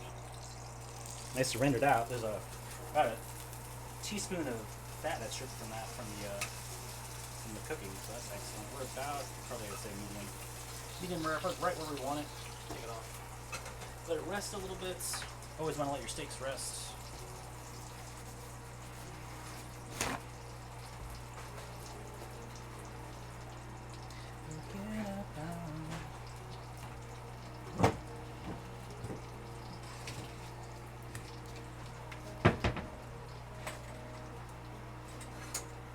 Fret not, I am a trained chef. Put that cool.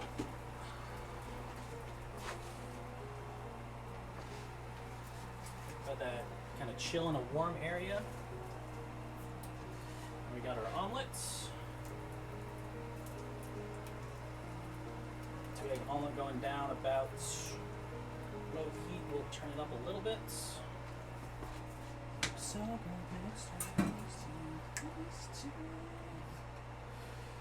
Does anybody have any fun Valentine's Day plans? I'm gonna be chilling, probably streaming. I've been since I beat Tiny Tina's, I'm going to be playing a lot of Starfield now, so I played that a little bit earlier today. That was a lot of fun. Got some smoked goody here.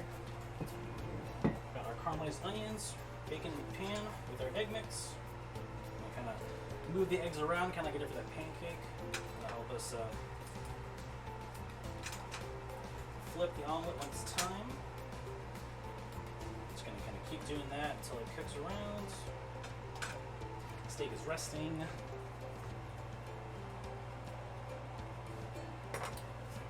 Got our little salad here. This is a little citrus juice, a little oil, a quick vinaigrette, a little this, a little that, a little salt, a little pepper, quick little salad to top the omelet.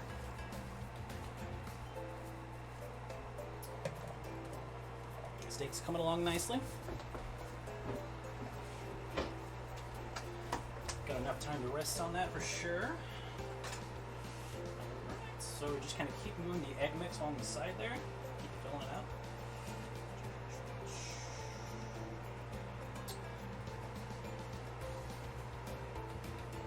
Almost there.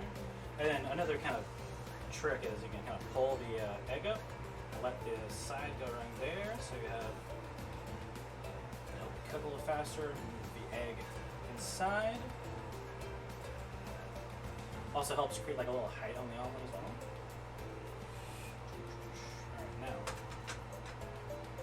Now that we have what we want, we're going to let that sit for a little bit.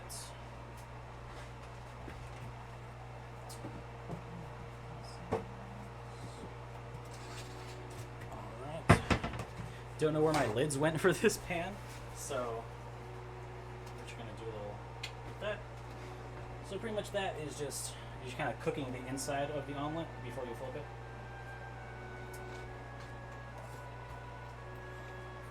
Do that, add a little bit of Gouda. Get that nice and melt down. Plus it'll help the cheese melt a little bit as well.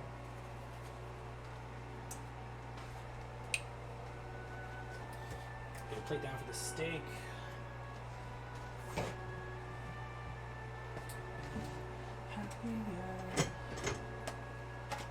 Oh, my Fall Out Boy playlist ended. We're listening to some Paramore now. Which I don't mind. Who doesn't love Paramore? Okay. Alright. These for now. Alright. Now we can start flipping this omelet. It's ready to go. So we're going to do a little trifold here.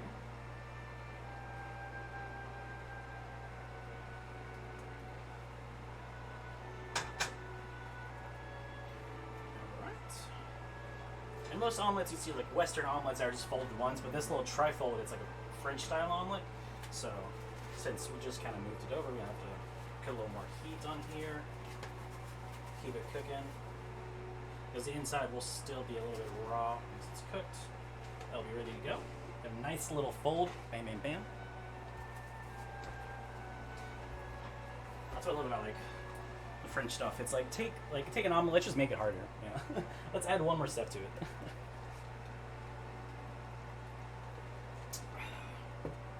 Alright. Put away some stuff, wash my hands, and then it's steak and eggs time.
All right. Let's plate up the steakums.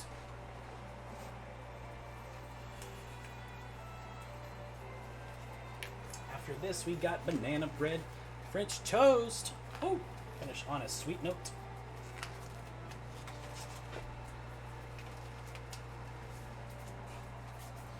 Beautiful little trifold.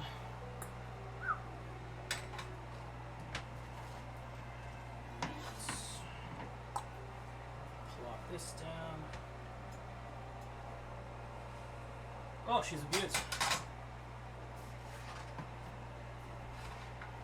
Alright, now we have the steak. It's been resting for about 5 minutes. Put a little towel on it to drain some of the myoglobin that's been seeping out.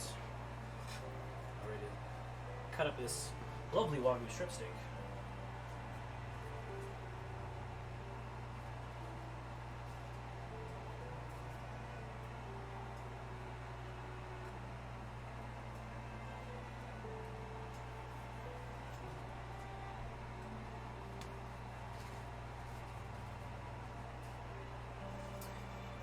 It's looking good.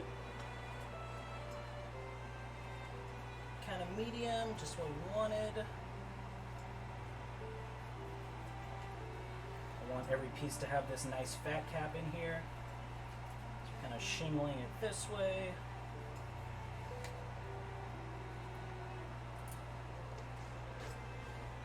But nice.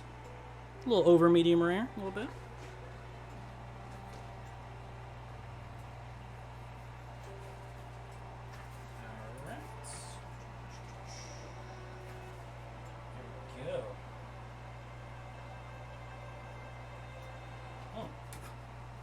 Steak and eggs.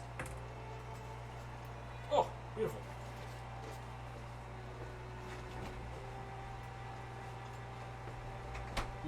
The fat cap. That Wagyu is always so good.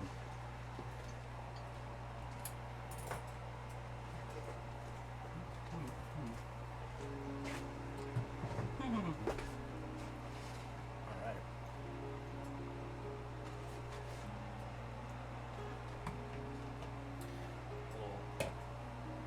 Little dressing. A little salt. Finish up that steak.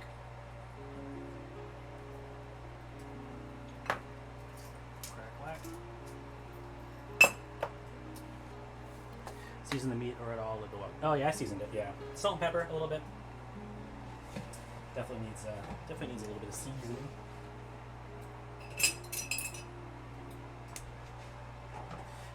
All right, steak and eggs. Beautiful New Zealand Wagyu strip steak. Quick little picture. Came out real nice. Thank you for the applause.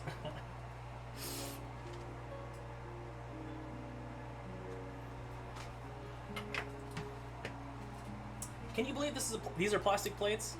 I mean, you probably haven't seen them, but like, I remember seeing them in the store. I was like, oh, these are cool plates, and I picked it up, and they were plastic. And I was like, oh, I had to buy these because they look really cool, but they are plastic, so I can use my knife, my big knife on them.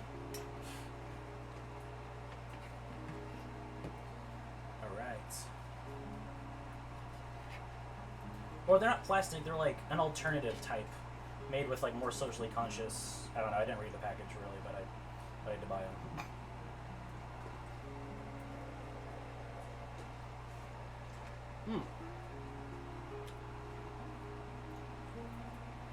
Delicious.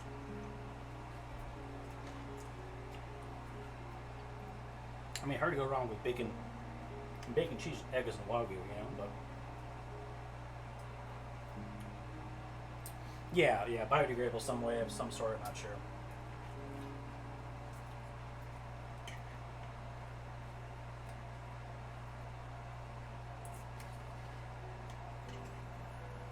This is nice.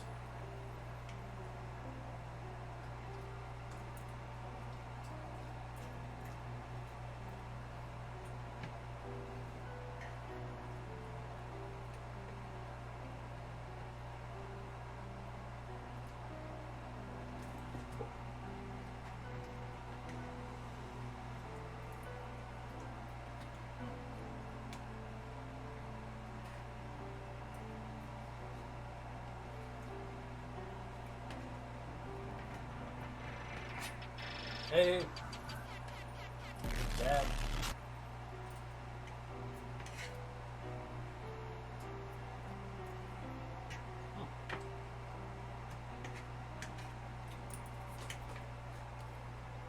Delayed, but thank you. Alright. We're going to our last little morsel here. We are searing up some banana bread French toast.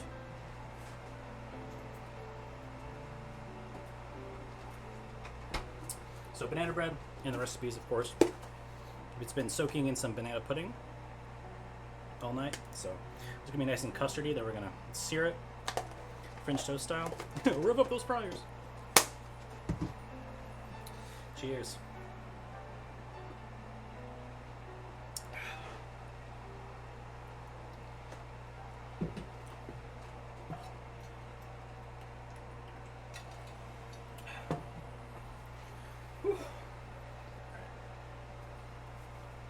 Surprised it didn't get warmer in here.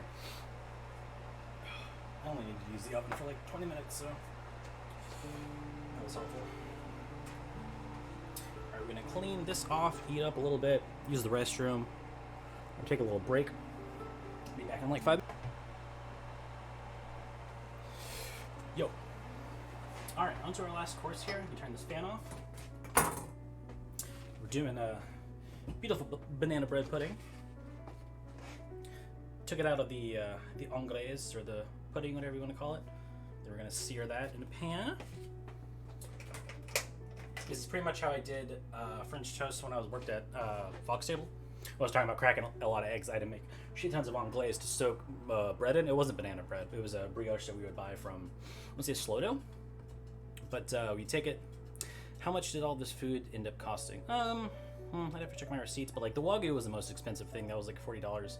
Everything, I mean, caviar, that wasn't super expensive either. That was probably like $30. That's cheap for caviar. I would say probably like $175 for everything. With all the eggs and some of the flour that I bought and bacon. Yeah, $160, $175 probably.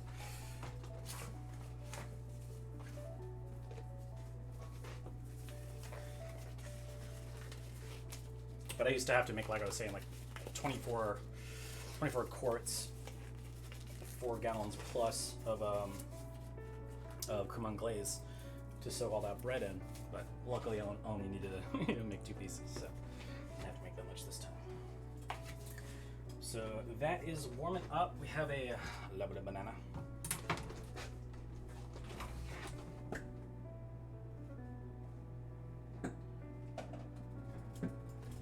We have our banana pudding. Exclamation point recipes.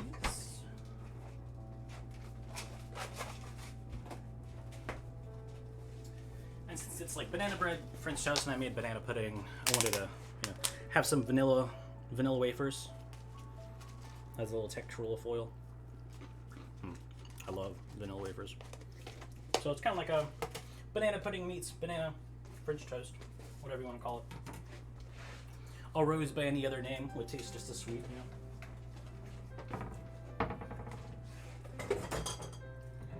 Quick little Shakespeare at you.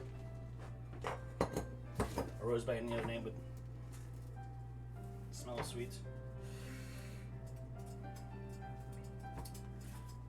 Alright, so we're gonna do a little bananas brulee. So, I have a nice pan that can resist some heat. And we're gonna cut these up a little bit, then we're gonna sprinkle some sugar on them, and then brulee them.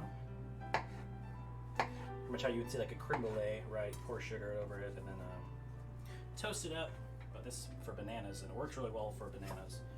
It makes the bananas taste really good. Plus, you have that nice crispy sugar. So, get that going. I'm gonna eat the rest of the banana. Hope.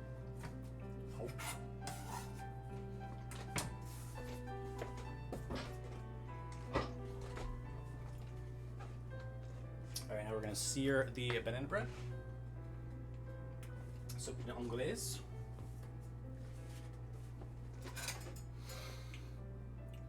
It's probably good.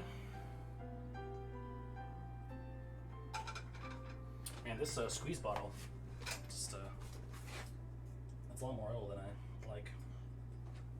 There we go. Okay. There we go. Not too hot to splash. And then we warm it up. And that's gonna caramelize up nicely. And flip it'll get a nice sear since it's like kind of coated in egg pudding. You'll get a nice like kind of eggy sear on there. Get this banana pudding out. This is another recipe I had to scale down because I used to make probably like 12 quarts of banana pudding at a time when I was at Colleen's. So like converting a 12-quart batch to a 1 pint batch, well, it was more like a quart with the soaking and everything. It ended up being good, but whenever you scale down recipes that size, sometimes things can get lost in the math. Plus, like, especially if you're doing like quarts, you know, if you're doing grams and like ounces and stuff, and that's like not a huge deal. If you're using like cups, which I always do, then you know like how do you break down like a third divided by 6? You know, you have to go by ounce at that point. So, but I wasn't looking to get that insane with the math. So it's already kind of starting to unstick, so you just kind of want to work it around, make sure it doesn't stick, but I'm going to sear that up nicely and brulee these bananas. So we got our sugar, we got our torcha,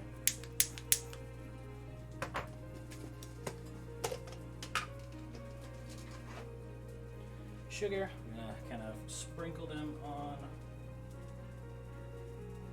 And the reason why you want to do this on something that can take some heat because is, you know, you're going to be putting a lot of heat on this vessel whenever you're caramelizing this sugar. So if you put it on like plastic Tupperware, there's a good chance you might burn that. So you want something that's nice and metal, something that's going to take some heat. Sheet tray, aluminum pan, what have you. I'm using a small little pan, soup pan.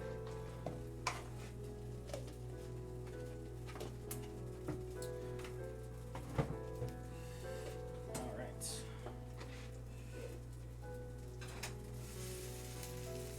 This thing is thick.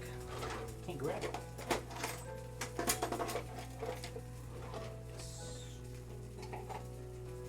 It's too thick. There we go. Nice little sear on there. We're gonna sear once more on this side. Oh yeah, that's gonna be good. Brulee this. So pretty much, I also use this pan so I can like bring it up so you can see it.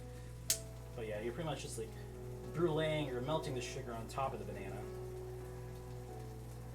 I should probably do this under the hood then. Because you are going to burn sugar basically, so.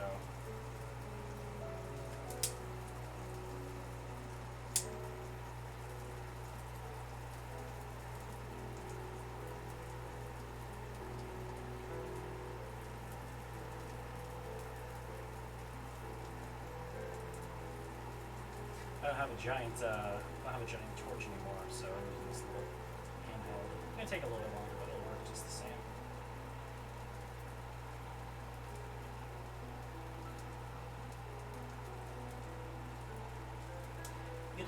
Get it out.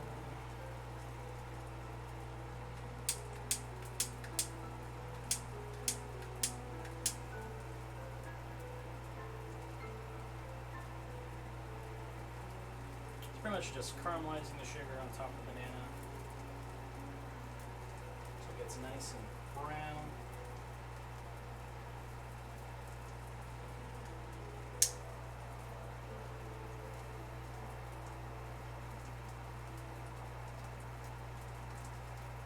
I got some old Paramore in my headphones right now. It's excellent.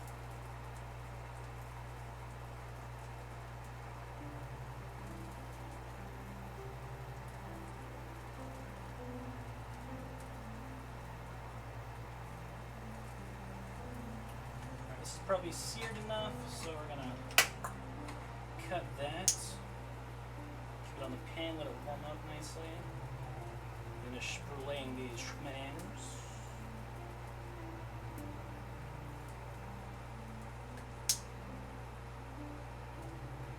Way too many times. Alright, there we go. A nice kind of a caramelized crust on some of them. If I had a bigger lighter, that would not take as long and I'll make it a little better seared, but we did caramelize the sugar enough to make it bruleed. Alright. Get a little banana pudding down on the plate. Make sure that banana bread don't go nowhere. I think it's like just outside the reach of the tongs.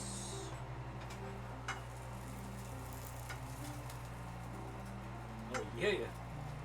Oh, that's nice. That's a beaut. She's a beauty, sire. She'll fetch 10 pounds at the market later. Alright, now our bananas. Get a little more banana pudding on top. Oh, dance party.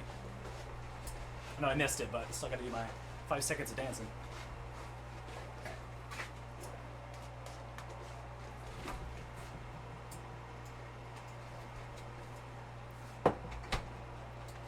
Now we have our bruleed bananas here. Place these on top.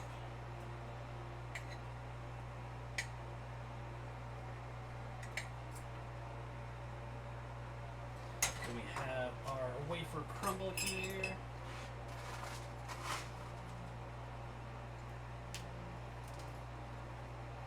This will be a nice texture.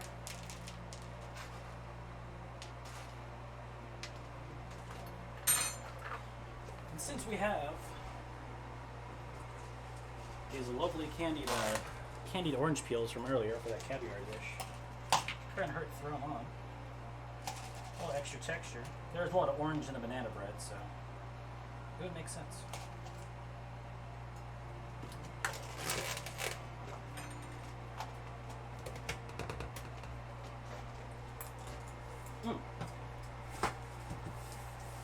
Love the banana pudding. So we got a little more of that whipped cream fresh on here. A little more cream.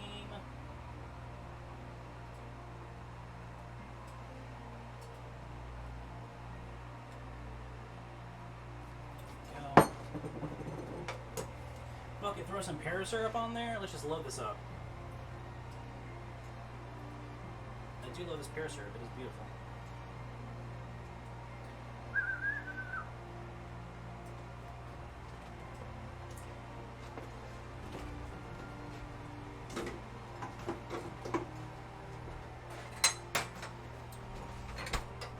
Boom!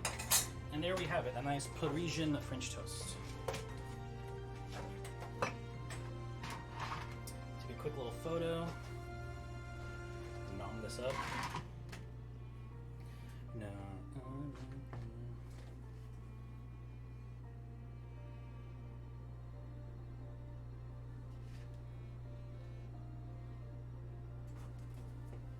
All right. Now for the most important part, the taste test. So banana bread, soaked in anglaise, seared on both sides, banana bruleed, a little bit of a wafer crumble, creme fraiche, a little more banana pudding.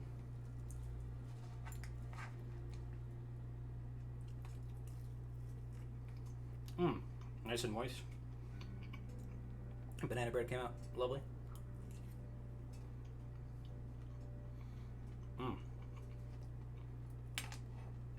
Ended up being good, not too overly sweet. Sometimes French toast can be just like sweet, sugary bombs, but I made the banana bread pretty neutral because I know I was gonna soak it in anglaise. Put sugar on top. A lot of sugar from the bananas, so. Whew, it's nice. I am full now, I tell you what. and I still have like half a steak to finish.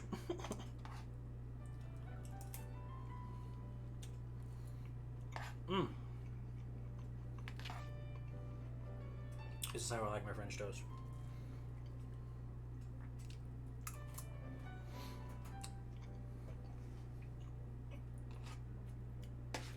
Well, thanks everybody for stopping by, and I think since I figured out how to, you know, I'll take my hat off, it's getting warm. I'm gonna take everything off. Fuck it.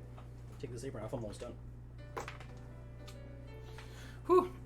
But yeah, I'll probably be doing them a little bit more frequently now, since you know, I know how to set it up and ended up working out pretty well.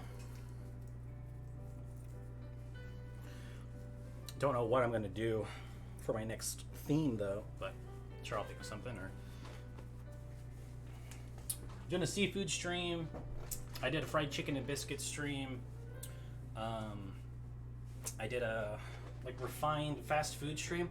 Oh yeah, that was good. I made I made Crunchwrap Supremes. I think that was like my second cooking stream. That one was fun. Yeah, I made like my own like Crunchwrap Supremes from like Taco Bell. Oh god, they were so good. I did like a really nice burger too. Is at my old apartment. Alright, let's see what these tunes are now.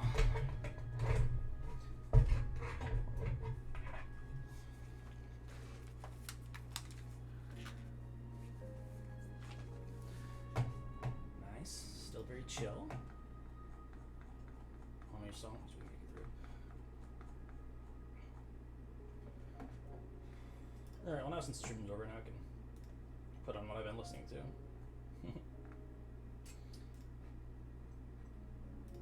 Oh no, I did want to listen to that one song. One last song before we dip and I eat this delicious French toast.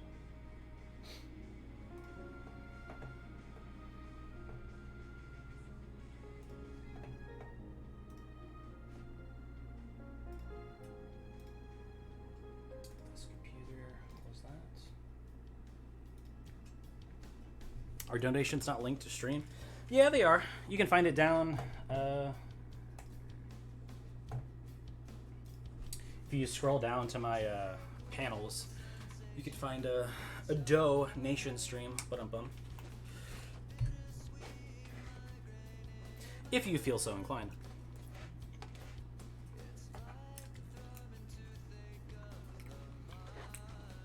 Oh, I don't have no one's ever donated before, so I don't have a channel point for it. So, thank you for the first donation. After I've been streaming for like 3 years, that was my first Streamlabs donation. So, appreciate you. Thanks, Ryan. Maybe I should set one up now. Cheers. Gracias. Hope you have a happy Valentine's Day, man.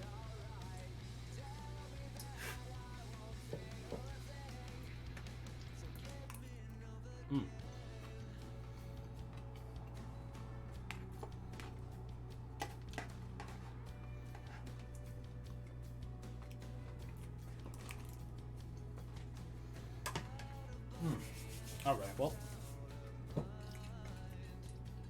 we're going to start setting my stream back up. Set our PC back up and do some dishes before I go to bed and go to work tomorrow. So, thanks everybody for stopping by. Ryan, thank you for the first donation ever in the domain. Big appreciations. Peace out, y'all. I'll probably post